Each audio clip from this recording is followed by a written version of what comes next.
Your bell work today is for you to tell me what an urban society is. Today's lesson is called Use of Religion in Establishing Political Authority. So why do we look at the sources that we look at? On these next slides, you're going to see two sources that we'll explore. To help you structure your observations, consider what you see, think, and wonder as you examine both the source description and the source contents, right? So we've been examining sources all year long, and I just feel it warrants a reminder that whenever you're looking at a source, it's essential, especially if it's a map, but for all of them, to read the description, the title, see who it's written by, when was it written, in addition to whatever you're actually looking at. So whether it's text or a map or a picture. All right, so source 5 is the Great Sphinx and Pyramid of Giza. In the foreground, we have the Great Sphinx of Giza, which is estimated to have been built around 2540 BCE.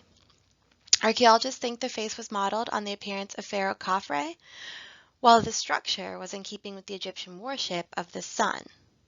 Construction of the pyramid likely required the efforts of tens or even hundreds of thousands of workers over the course of many years.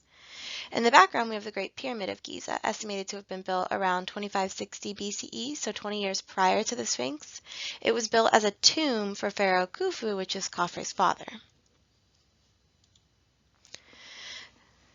After you write down your initial observations, what do you see, think, and wonder, then move on to question 1. Question 1, examine the photograph of the Great Sphinx and consider the provided background information. In what ways did Pharaoh Khafre connect himself to religious beliefs? Take a moment, pause the video if you need to in order to answer that question.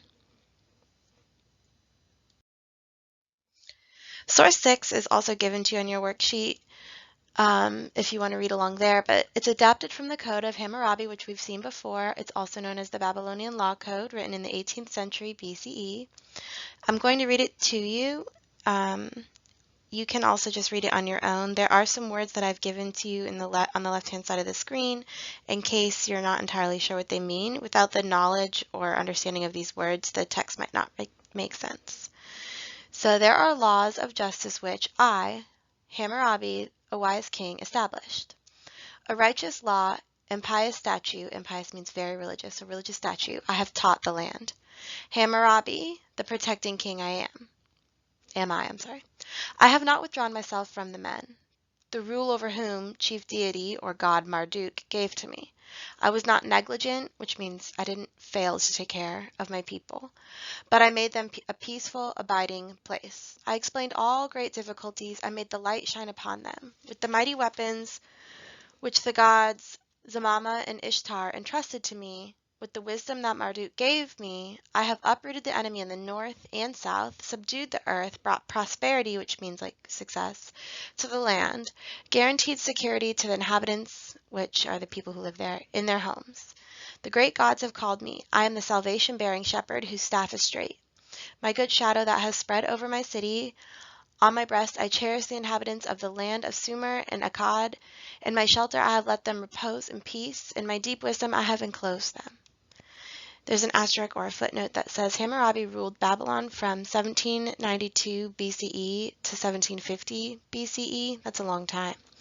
During the later years of his rule, he was publicly deified or declared a god to his people. So for source 6, on your notes, you should jot down what you see, think, and wonder. So things that stand out to you, just little notes on this source, and any questions you have. Question 2 says, what claims does Hammurabi make in the last 3 sentences of the Law Code excerpt? So again, that's why I provide it for you on your paper, so you can just look at it there. Double check those last 3 sentences. What claims is he making? Question 3. If Babylonians believed Hammurabi's claims, how would their belief inform their view of the law codes?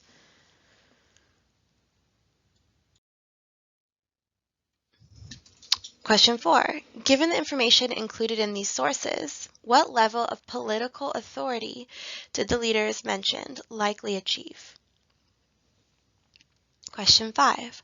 How could the structures in Source 5 and the information given to us in Source 6 have helped these leaders achieve political power? Some of these questions require some creative thinking. You can't just look at the text and find the answer and write it down. You have to get those gears turning in your head and do some thinking. It's okay if you're not entirely sure if your answer is correct. The point is that you're processing this information and you're using as much evidence from the text as you can to support a response. All right, we're going to move on to Ma'at and chaos. On this portion of your notes, you're just jotting down what you hear or what you see or think or wonder, right? Just your initial observations. Cornell notes, again, are a more college-style way of taking notes. They're more open. Your professors aren't going to give you worksheets with questions on them. In history, you're going to take notes, write essays, and take tests, right? So for this part, you're simply going to take notes as if you were in college, right? So this kind of see if you can jot down the basic information. So central to Egyptian religion and way of life is the concept of Ma'at, the embodiment of truth and the universal balance of the universe. This sense of order, personified as a goddess named Ma'at, intertwined all aspects of correct daily behavior with order. So it means like justice and balance and truth. It's like a good way of living. Individuals were personally responsible for the maintenance of universal order. You each had a role. If one person went against the forces of order, chaos would ensue, and in this frightening realm, the sun would not rise, the Nile would not flood, crops would not grow, and children would abandon their elderly parents. One of the most fundamental duties of the king was to maintain Ma'at through his intervention with the gods, and especially through the cult actions or rituals performed in temples each day. Again, cult meant something different than how we perceive it right now, but we'll go over that again in a moment. Each of his subjects, through their correct behavior, shared that responsibility, right? So he is in charge of kind of keeping everyone in line, but each person had their own individual responsibility to act right, to behave correctly. So Egyptian cult, we've used this word a couple times in this unit, and I think in our day and age, when you hear the word cult, it makes us think of something very different. But during ancient times, when we're talking about Egyptian cults, we're just talking about their rituals, right?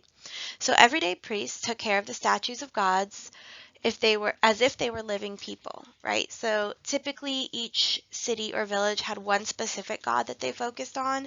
They would have a temple, and inside that temple they would have a statue of that god. On a daily ritual called the opening of the mouth, priests gave the statue offering of food in the morning and in the evening, clothed them in clean linen and new jewelry, and had new makeup applied.